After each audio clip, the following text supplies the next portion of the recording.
What's up, everyone? Kevin here from Skywatcher, and welcome to another episode of the What's Up Webcast. We do this every Friday, 10 a.m. Pacific, right here at the Skywatcher USA YouTube channel.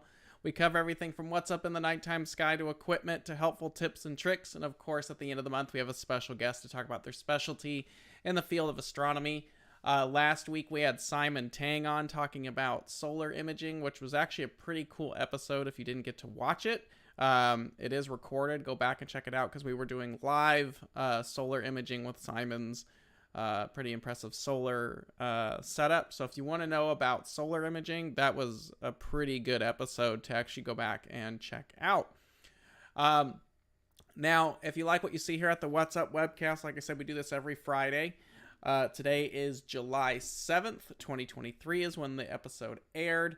All of our episodes are recorded afterwards, so these are generally live episodes, but they are recorded and they go into the library, so you can go back and check out any of our episodes at any time, and it's still 100, we're at episode like 161, I think is what it is, so pretty crazy that we've been doing it for as long as we have. And in order to keep that going, if you like what you see here, please go ahead and subscribe and leave a like on the videos. Subscribe to the channel. Lets us know we're doing a good job. If you have any ideas for a future episode, please email us at info@skywatcherusa.com and title it What's Up. I will let you know that we've pretty much planned out the rest of the year. So if we get any new episode ideas, they probably won't occur until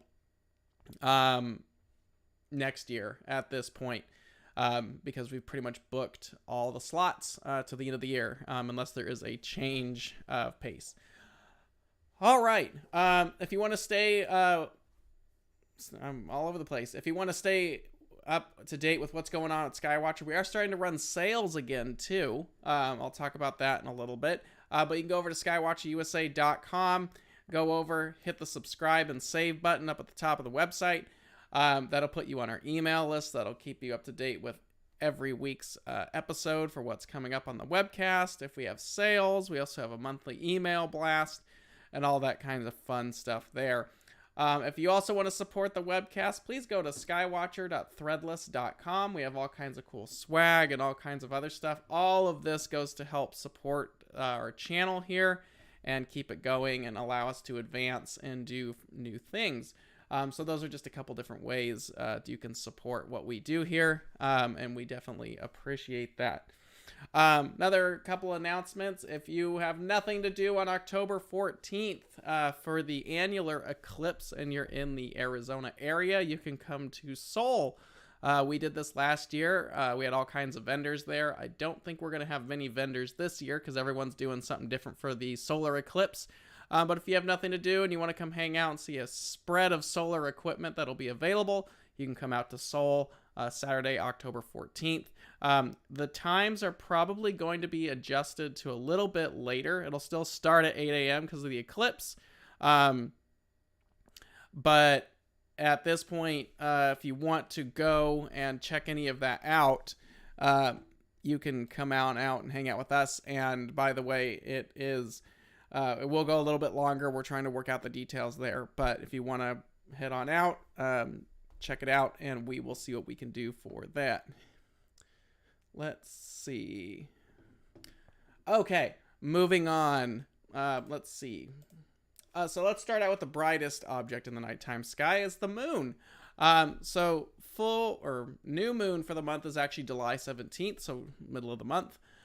Which means your dark sky weekend is going to be the 15th and 16th. So if you happen to be in an area that you can get out and do dark skies observing, I know here in the West it's rather toasty, but that's something that you can definitely check out if you're looking to get out and do some viewing for the month of July. Hopefully it's cooler in the area that you live in and not here. Now, the full moon has already passed. The full moon was July 3rd, so right before the 4th of July. I hope you all had a great 4th of July here in the U.S. Hope all your fingers are still here after messing around with some fireworks. But that was known as the buck moon. This is the time of year that bucks are generally growing their antlers at full speed, and that is where it gets its name. So the full moon for July is generally known as the buck moon. So hopefully you saw that. Was kind of cool. But yeah, we are past full moon now for the month of July. Now, planets are getting a little sparse, but if you're up in the evening, late evening after midnight, you'll probably notice some familiar faces are starting to come back up. But let's open up Stellarium. If you're not familiar with Stellarium, Stellarium is a free planetarium app that you can actually download. It works on Windows. I'm not sure if it works on Mac or not, but it does work on Windows. And I do have an app for various devices, and you can actually control your telescope with some of it as well.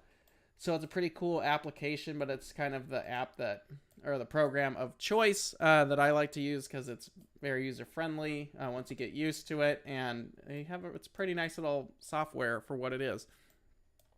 So right now, hanging out in the west just after sunset. It is past the 3rd, so 7th. Just after sunset, you will see pretty much the only 2 planets. I don't want Julian. There we go. The only 2 planets that are actually visible right now. Right now, you have Venus shining nice and bright out there in the west. Oh, it does work on Mac. Okay, someone stated in the chat that it does work on Mac, so hooray. It's always nice when it's multi-platform. But Venus is really cool right now because Venus, because it sits inside the Earth's orbit, as does Mercury, it has phases like the moon. And Venus is getting to the point where it's my favorite time to observe it because it's a crescent now. So it's actually pretty neat to have a telescope with some moderate magnification, probably about 100 power. And you can now see that has a crescent.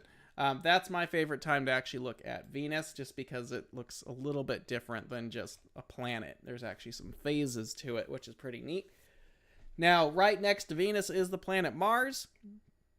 Right there. Now, Mars is basically on the other side of the sun, if you will, at the moment, in its orbit. So Venus is on our side of the sun, Mars is on the other side. So while Mars is up, it's also very low and it's fairly far away. It is not an ideal time to be observing that planet. You could put a telescope on it and it's gonna look like a little red ball, and that's probably about the gist of it. We'll have to wait until probably 2025 before it comes back around into a decent observing position. But yeah, Mars is still floating up out there, and that's about it. Now, for the bigger planets, Saturn and Jupiter, we're not getting Saturn until nearly after midnight. Saturn, well, actually, it's about 11 o'clock. Saturn has broken the horizon and is starting to become visible. So just before midnight, you can grab Saturn. And then this is for the early part of the month. And then Jupiter is popping up around 1:30. Now, towards the end of the month, this will be a lot better as we pounce all the way to the end of the month. Saturn is... Where'd Saturn go? There's Saturn. We'll start getting Saturn above the horizon around 9 o'clock. So we're almost to Saturn season again in the evening. So by the end of the month, the first part of August, Saturn will be making its entry into the evening sky once again at a more reasonable hour. And then probably by the end of August, we'll start to get Jupiter up at a reasonable hour again, so you don't have to stay up late. But we do have the 2 big gas giants making their return to the sky in the evening towards the end of July and definitely into August. So they're coming around right now, which will be fun to get some planets just in time for the late summer and as we step into fall, as we get closer to September at that point. So we will start to gain those big planets back again, which is awesome. All right, that pretty much does it for planets. And then, of course, we'll lose Venus. But we are going to gain... I was messing with this a little bit before. Let me backtrack here. Around 8 o'clock. Towards the end of the month, however... Where is it? Might be mid-month. But Mercury is going to be making its appearance here at some point. Maybe that was it. I saw it earlier. Where'd it go? Let's see. anyway, maybe it was later. Maybe it was into August. But Mercury is going to be coming back around as well at some point. I'm not sure why I can't find it at the moment because I was just doing it earlier. But we will be getting Mercury at some point. But Mercury is a very difficult planet to actually get. It only comes up above the horizon in the evening sky for a brief moment. Actually, the best time to observe Mercury personally is during the day, if you can find it. It's a bit of a challenge if you don't have a computer-guided telescope. Venus is naked eye visible during the day, so it's pretty easy to find, especially if the moon isn't too far from it. But you can see Venus naked eye if you know where to look. But Mercury is a bit more of a challenge, but Mercury does have phases just like Venus does because they sit inside of Earth's orbit. But that is some cool stuff that we'll actually have coming up as well, so you can give that a shot if you like. But that's pretty much it for the planets. We'll be gaining, there we go, we'll be gaining our bigger planets towards the end of the month at a more reasonable time, which will be nice. Now the sun. Let's talk about the sun because the sun is going off lately. If you have a hydrogen alpha telescope for observing the sun, now I will take a moment to say, please do not observe the sun without the proper equipment. You can permanently damage your eyes or hurt your equipment or any of that. None of that is what we want to happen. So please do not observe the sun unless you absolutely know what you're doing. And there's no reason that you shouldn't know what you're doing because we have multiple episodes on the What's Up Webcast library that talk about how to do safe solar observing and have various equipment available to talk about the differences of filters and what you should look for, especially as we move into eclipse season in October and April. So we're starting to get to the point where if you don't have solar filters for your stuff, you are definitely running out of time to get it at a reasonable time frame. So I would not wait to pick up a solar filter of any kind at this point. And if you don't know about solar filters, go back into our episode catalog and actually observe or go and watch the episodes that talk about solar filters and the different types and all of that fun stuff. But I would not wait any longer. Even if you're just getting a basic white light filter, they are going to get progressively more difficult to find. And I already know many of the solar filter companies right now that I've talked to are really ramping up and they're already getting backlogged because of how much requests are coming in. So do not wait if you're much longer because we're already in July. And we're probably about 3 months out before the annular eclipse. And then, of course, the total eclipse in April is really going to kick it into gear. So whether it's solar eclipse glasses or filters in general, I would order them now because they are going to get harder and harder to find, and just be ahead of it. But for observing the sun, make sure you are using appropriate filters. If you are using hydrogen alpha telescopes, those are awesome. Do not use hydrogen alpha filters used for nighttime. They will not work. They do not protect your eyes. Solar telescopes and filters for the sun are very, very different. Let's see. When using a Herschel wedge with the main refractor lens get very hot. So Herschel wedges are a type of filter.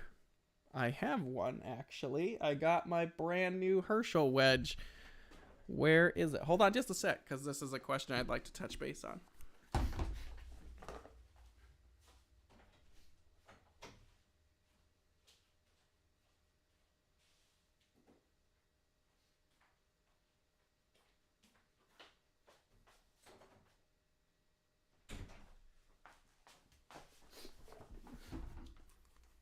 Okay, there we go. So just because this actually came up, a Herschel wedge is a very special prism. It looks like a diagonal. And the nice thing about them, this is a Herschel wedge right here. So basically, light goes down into the wedge. There's a special prism. Light goes through, hits the heat sink on the back, which is then dissipated. And a small amount of light reflects back up and goes through a polarizing filter that's inside, and allows you to adjust the brightness. There's the polarizer in there. Now, this is a new one, so I don't know if some of you remember last year I had my trailer broken into and all my major stuff was stolen out of it. But I had a Herschel wedge that was in there as well that got taken, so it's finally been replaced. This is from a brand called Starfield. Woodland Hills Camera and Telescope sells them here in the States, but it is the best white light filter you can get because there's no absorption that happens from the front material, whether that's film or glass. It's extremely clean of an image, and it's not much heavier than a typical diagonal. It's a 2-inch diagonal. I like these because they have the polarizer built in. You actually just rotate the housing up here, and that adjusts the internal polarizer, and then it's a click stop on top. So if you're looking for a white light filter for refractors 6 inches or smaller, I cannot recommend the Starfield 2-inch Herschel wedge more than enough. They're fantastic filters, and I would think they are also the safest filter because they are mounted on the back like a regular diagonal, and it will not harm your telescope. Your lens won't be damaged because the lens is not... The only time a Herschel wedge is dangerous is when the light is at the focus point, and the wedge is designed to handle that kind of stuff. But it's the cleanest white light image that you'll get, but it is only for refractors. So if you're looking for a Herschel wedge and you want a good one, last I checked, Woodland Hills Camera had these in stock in the US, or if you're in Canada, head over to Ontario Telescopes and check out the Starfield brand of Herschel wedge. Fantastic piece of gear. So, and that works on refractors up to 6 inch. So, getting on with that. But the sun right now is going crazy, especially if you have a hydrogen alpha telescope. I like to go to Gong H alpha, just search that. And it gives you an updated view of the sun very, very quickly. So there's a lot of nice stuff going on. There's a massive sunspot that just came around the edge. So if you have a white light filter, let me pull up spaceweather.com. If you have a white light filter, this thing right here, AR3363, is a monstrosity of a sunspot that just came around the limb yesterday. There's some other smaller regions, but this thing right here is going to be the one that you want to keep an eye on over the next month or so. As it crosses the face of the sun, it could get really interesting with some flares there. So white light, calcium, and hydrogen alpha filters will all make that look spectacular. So anyway, the sun is really doing some cool stuff right now. So go out, use your solar filters, and go from there. So hopefully that is helpful for everybody. Let's say I still not received my totem patch for May. I've emailed totem twice, determined I have not heard. So we've shipped every single patch that we've gotten for the totem stuff. If you haven't received it, we'll look into getting you a replacement one, but we have mailed out every single one that we've received. So meteor showers. So there is a meteor shower this month. It's the Southern Delta Aquariids. These are going to peak at the very end of the month. There are some smaller meteor showers that take place in July, but the Southern Delta Aquariids are going to be the biggest one. And but that, again, is the very end of the month. It should work out to be pretty good, though, because we should... Well, let's see. What phase is the moon going to be in on that date? Because meteor showers are generally best visible after midnight. So, let's see. Well, that might not be the best time. We are going to have a fairly bright moon, but the nice thing about the moon for this particular meteor shower, well, no, it's actually sitting not too far from Aquarius. So, the moon is going to hinder a bit of the view for the Southern Delta Aquariids because of the peak happening on the 31st and nearly full moon occurring there as well. So it's going to be rather bright. So you probably are only going to see the brightest of the Delta Aquariids right now. Comets. So comets are always changing. There's not any major ones right now, but there's been some cool images. That's not what I wanted. Wrong one. There we go. And I like to go to cometchasing.skyhound.com. It gives you a list of all the big visible ones.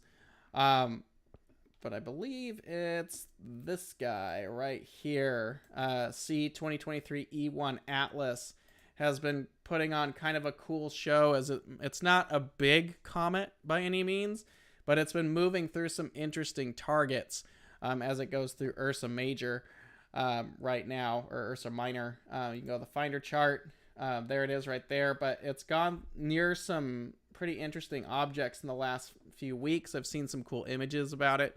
So that would be one if you're an imager to take a look at, because it is pretty well placed, but it is moving up into Cepheus at this point.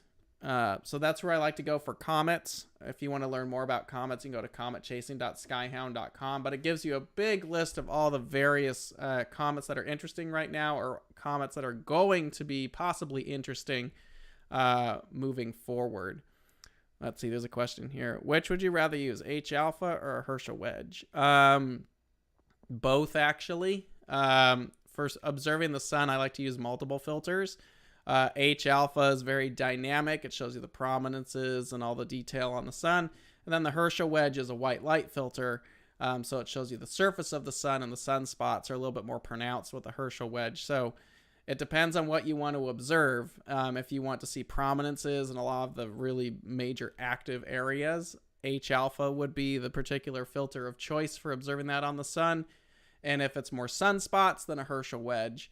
But personally, I actually use them both simultaneously. I'll have one telescope with the wedge, and I'll have one of the H alpha telescopes, and that way you can observe in multiple wavelengths, because they do pair well together. And you don't need a Herschel wedge either. You could just use a basic filter made of film, like black polymer or the mylar films that are out there. There's a bunch of different options that are out there that you can do for a filter. You don't need a Herschel wedge. I like Herschel wedges because I think they are the cleanest image possible, especially if you're using a nice refractor, again, up to 6-inch, because the wedge cannot handle the heat beyond a 6-inch refractor.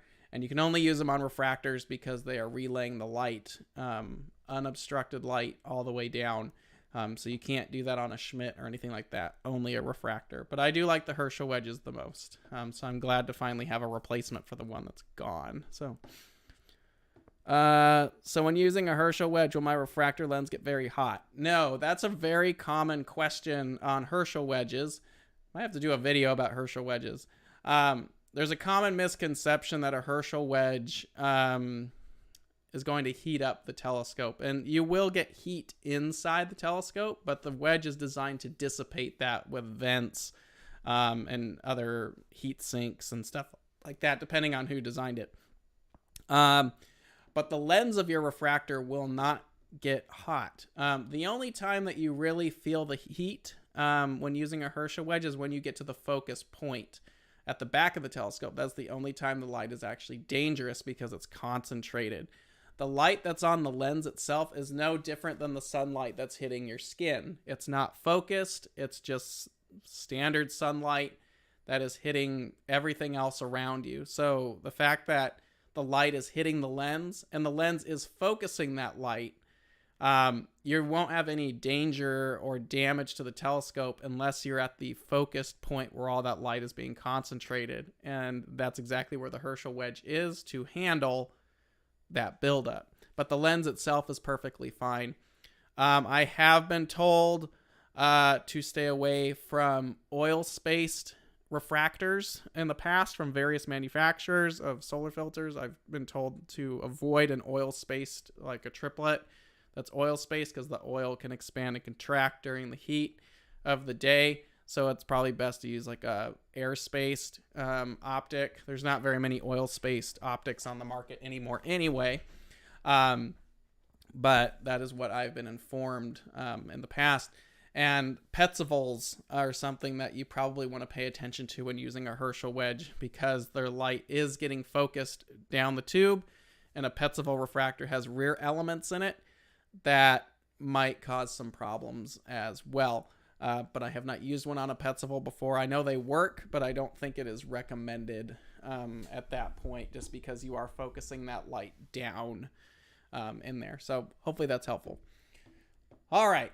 So if you have any more questions on the wedge, I will happily get to that after. But let's jump into deep sky. We're at a very interesting time right now because we're in prime summer season. We could do a whole 1-hour episode on just objects of deep sky targets this time of year because it's packed with stuff. Right now, M13 in the northern hemisphere, this is the largest globular cluster that is visible in the northern hemisphere. If you live far enough south like I do in Arizona or Texas or friends of mine in Florida, you can just scratch Omega Centauri, which is the largest globular in the Milky Way, but that's mainly a southern hemisphere target.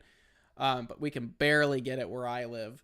But M13 is the most prominent and the second largest in the whole galaxy. So M13 is visible in Hercules, about 25,000 light years away, about 175 light years in diameter. And it looks great in any telescope, especially if you're in darker skies. But it's a fantastic object to observe. And if you are in a dark sky site and you've got some aperture, try to look for this little thing right here. You'll see there's 3 dark lanes. This is known as the propeller, which you can see right here. It's not too terribly difficult, but it's a unique little signature that M13 has. So try to see if you can see the propeller when you are actually looking at M13. But M13 is nice and high right now. You can see it in binoculars. You can see it in a 6-inch telescope. And obviously, the bigger the telescope, the more refined it looks. But it's a fantastic object to do for outreach events. It's about 1 million stars in the cluster. It's easy to find, looks great. And in a dark sky site, it looks amazing. Looks like a firework. That's M13, the Hercules cluster in the constellation of Hercules. It's very easy to find, but it's also a good one to use for anything. Globular clusters are also a very easy target to image. They're not a complicated object to shoot. They're not diffuse, but it's a cool thing. The big thing about globulars is pulling out the star color. So the nice thing about globulars is they are really unaffected by light pollution because there's no faint detail to lose. And you don't really need to take a lot of deep images of them. It's a minute or two. You can get a nice picture of it and then stack that and you get some pretty nice resolved detail. So globular clusters can be very forgiving in a light polluted sky. If you are using a camera in town, particularly a one-shot color, I would probably use something like an L Pro or an Antlia tri-band or just a general light pollution filter. You don't need anything exotic to shoot. Globular clusters, you're just trying to find something to darken the background. If you're dealing with some light pollution, it's more only for the background that you're trying to darken and up the contrast. But the cluster itself won't have any problems popping through the image. Now, another cool one that's up right now is M27. It's in Vulpecca, which is not far from Cygnus, particularly the front part of Cygnus, not far from the bright star Albireo. But about 9,800 light years away. Now, everyone's familiar with M57, which is the Ring Nebula. And when you look at the Ring Nebula, you're looking right down the center of it. Now, M27 is another planetary nebula like M57 is, the ring, except we're looking at it from the side. So it's a little bit different perspective on it. Now, if you're trying to do this visually, it's not too difficult, especially if you have a 6-inch telescope or larger, 6-inch, 150 millimeter aperture. It does pretty well. It is a planetary nebula, so there is a lot of oxygen in it. So an oxygen 3 filter does very well. A UHC is very helpful. And you can really do it in any sky, but obviously the darker the sky, the better. But if you're trying to pull it out, especially in a light polluted sky, I would try UHC or an O3 in particular. Now, imaging, it's pretty easy to do, especially with modern day filters. Narrow bands help a lot, or you can do one-shot color. It's just in a very dense star field. It does have wings as well. So right out here, you can't really see them, but right here and down here, basically where the blue section of the nebula goes out like a football, that extends further out with these wings of oxygen.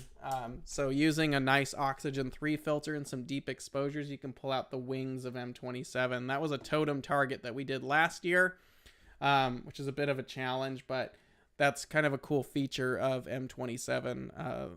The Dumbbell Nebula is trying to get the butterfly wings to come out. But yeah, you really just need a good O3 image or one of the dual band filters to help bring that detail out. So pretty cool.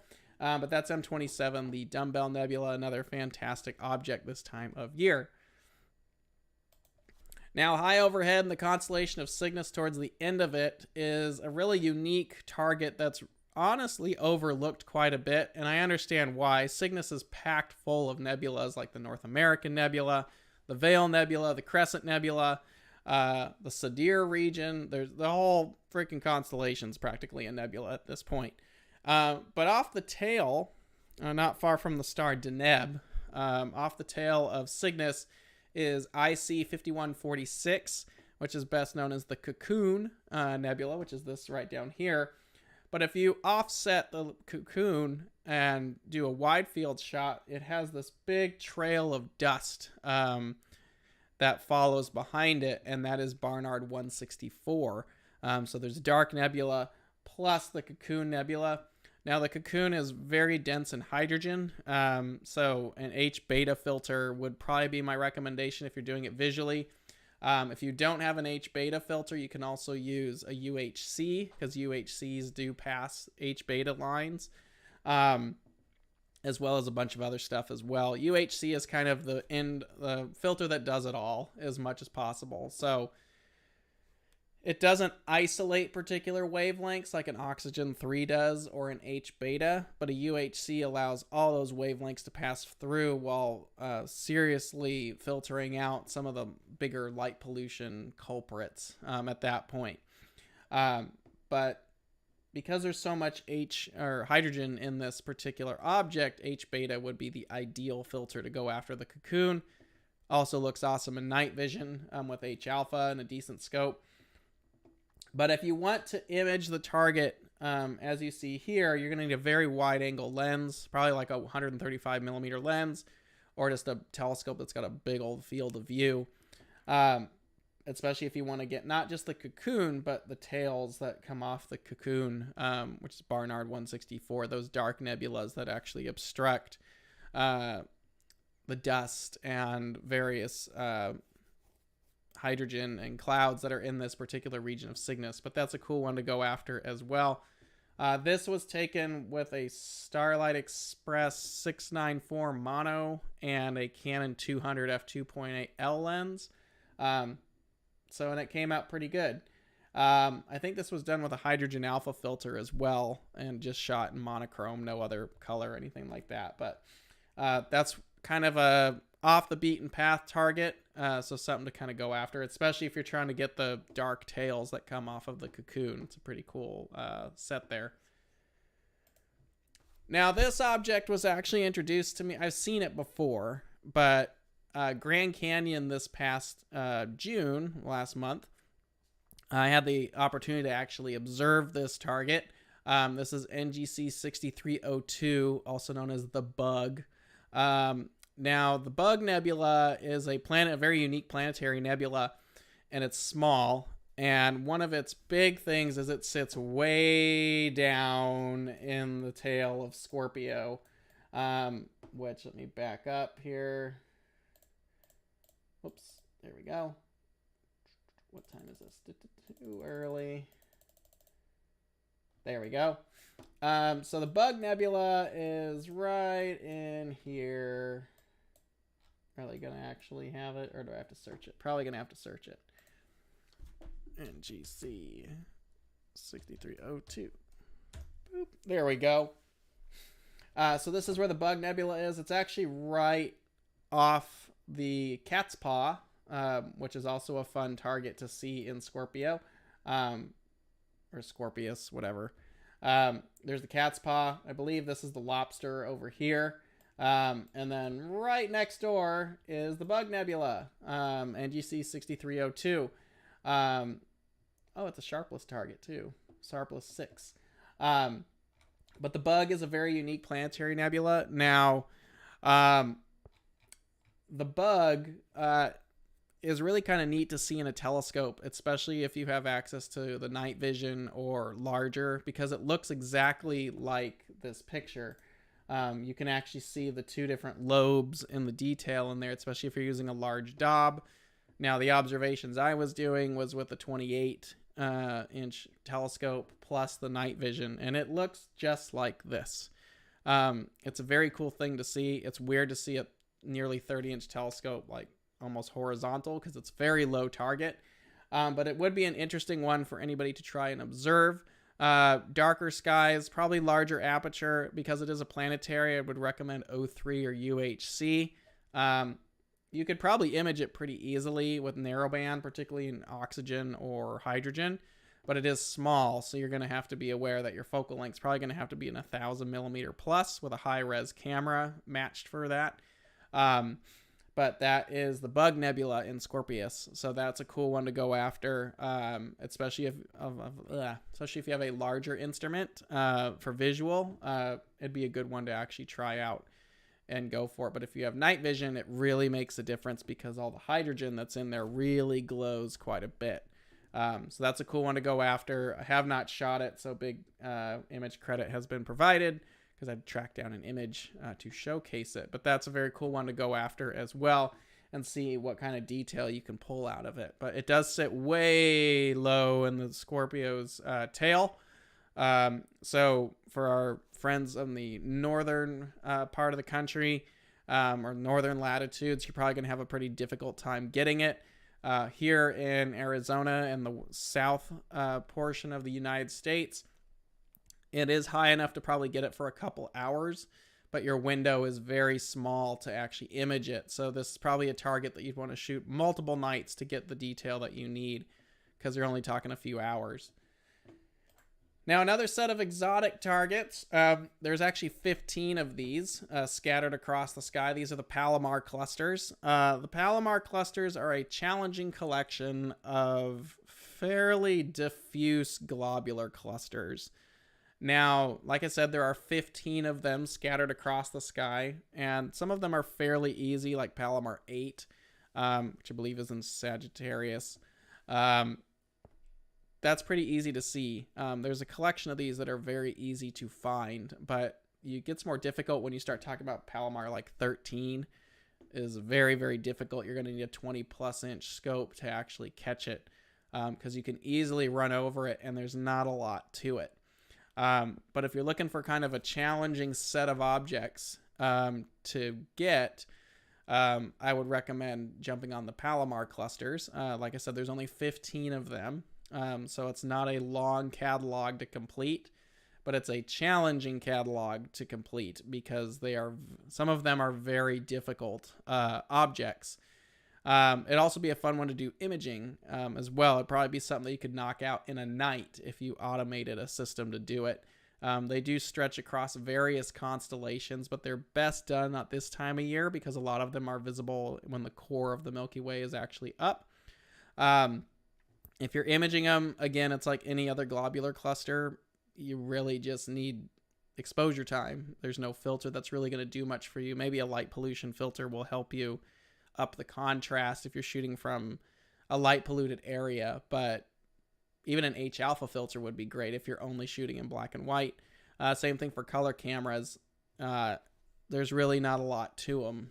They're just globulars, but you can see some of these like Palomar 5 and Palomar 13 and 14 are these really odd diffuse globulars. They're not like M13 or M3 or M22. These really dense globulars.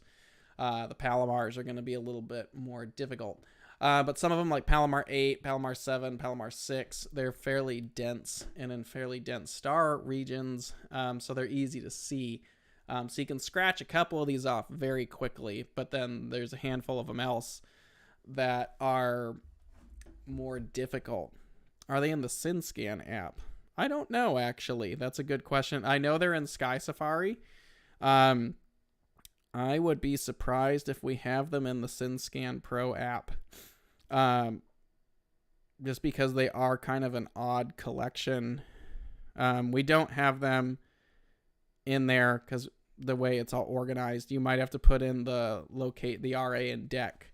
But what you can do if you're using a mount that is based with SynScan app, you can use the SynScan app to initialize and align the mount.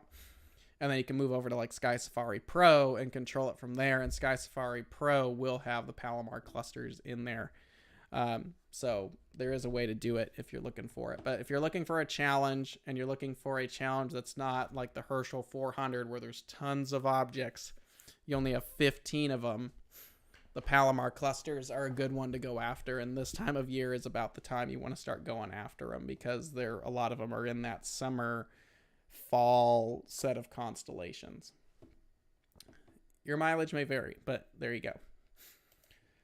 Of course, way over, not way over, pretty much not far from where we're talking about, we have M8, the Lagoon Nebula. This is kind of like the M42 of the summer skies. It's in Sagittarius. Very easy to see, very bright, very easy to observe in town with a UHC or an O3. Dark skies, it's amazing.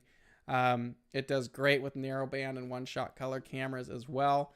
It's just a very easy object to go after and does very well because it's so bright. So it's a very good one to go after. All kinds of little dark details and knots and stuff like that in there. But that's the Lagoon Nebula M8. That's in Sagittarius. It's an easy one to go after. But right next door, you also have M20, the Trifid Nebula, which is a personal favorite of mine just because I like dark nebulas and those dark details in there. Again, UHC or O3. Now the Trifid Nebula is kind of interesting because it has all three types. The blue section is reflection, the pink is emission, and then the dark tendrils in there are dark nebulas. So there are all three major types of nebula in this particular object. The reflection portion, the blue, a lot of times you're not even going to see it because the filters are going to probably cover it up. Plus it's reflection, so it's very hard to catch it. But photographically, it all comes out very easily unless you're using narrowband filters. The narrowbands will probably reduce seeing the reflection portion, which is the blue.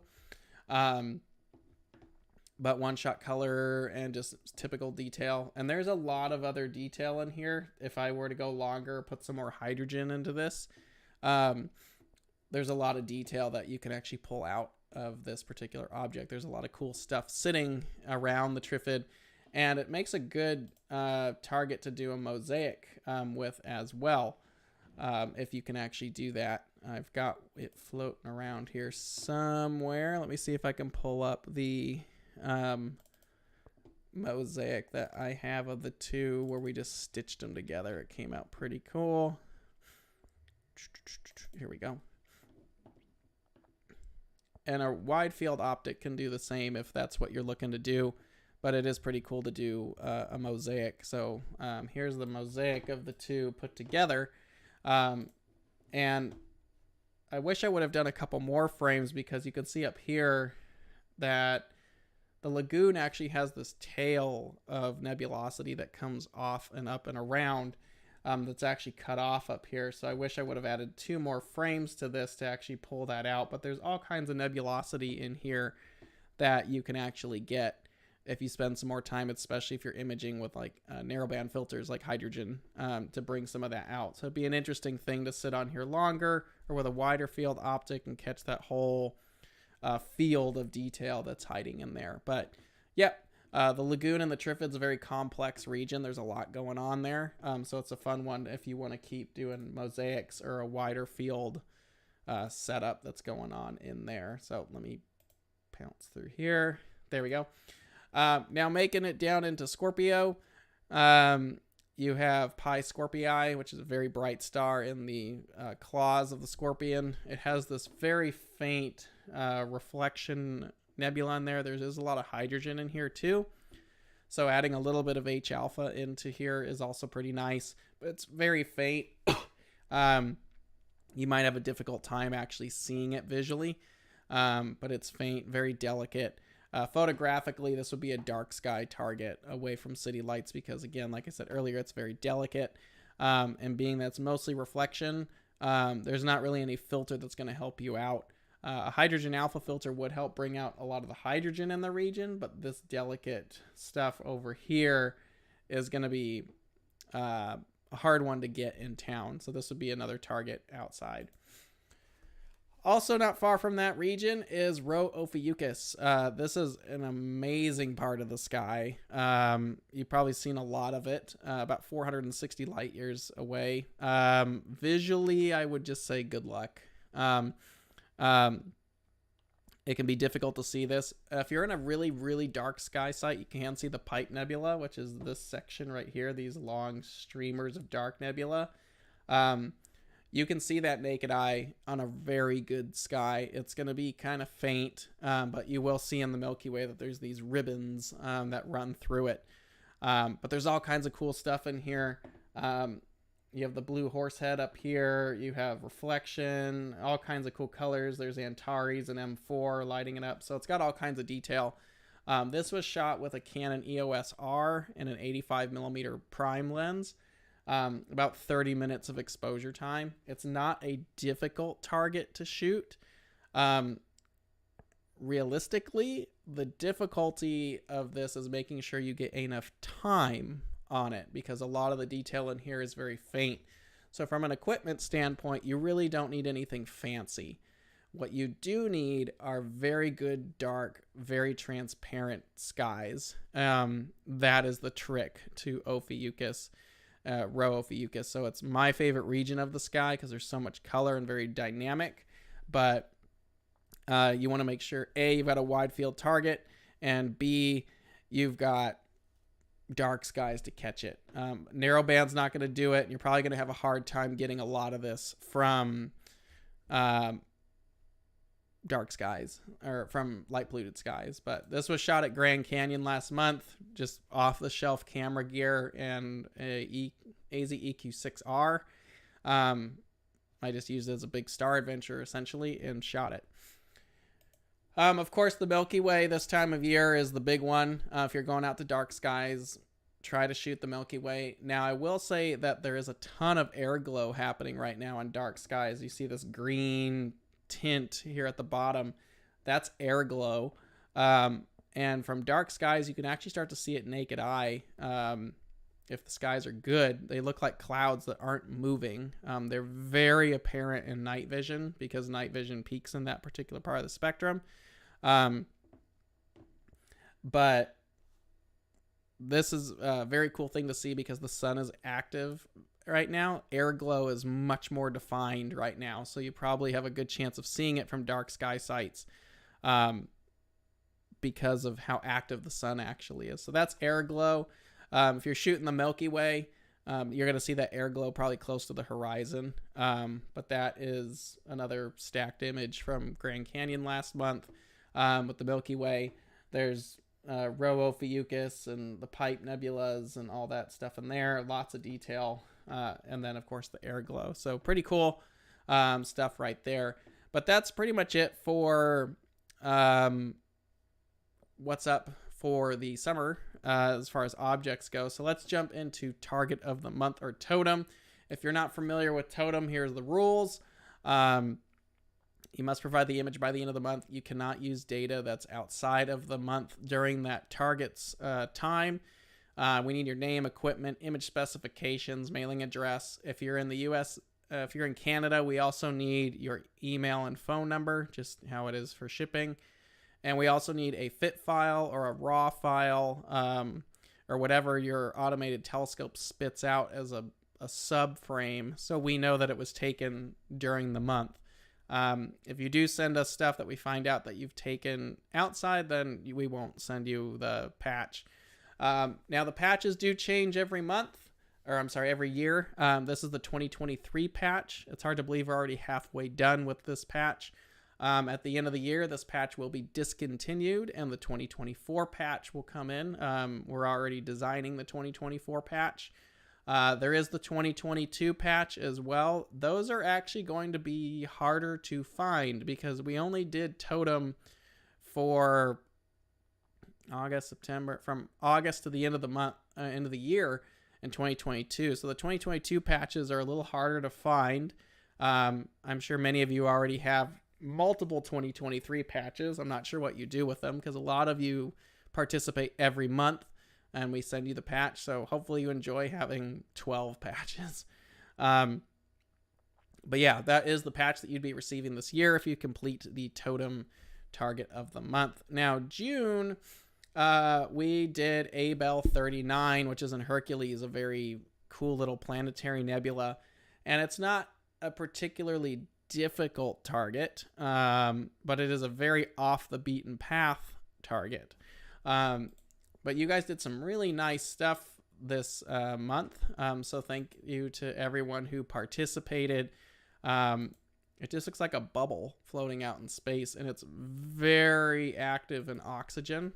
So the oxygen 3 filters came into play, but it's got a very nice blue tone to it.